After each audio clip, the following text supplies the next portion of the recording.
कोनो शौक बता देख ली जांच के। अरे हम होई दीवाना गली काच के, अरे आ जाइए 5 के चल जाइए।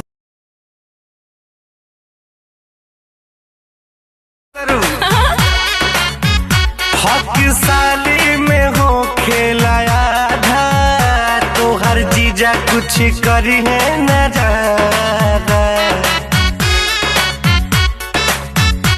तोर जवानी लगे ये रोपलेंगे, बिना तेल के जरई बोला लटेंगे। अच्छा बिना तेल के जरई बोला लटेंगे, कमी करे तो जवानिया सकेंगे। कि हम तो भाई में दीवाना गोरे गाल के, बारू पोसन धन बेके विशाल के, बाकी पवन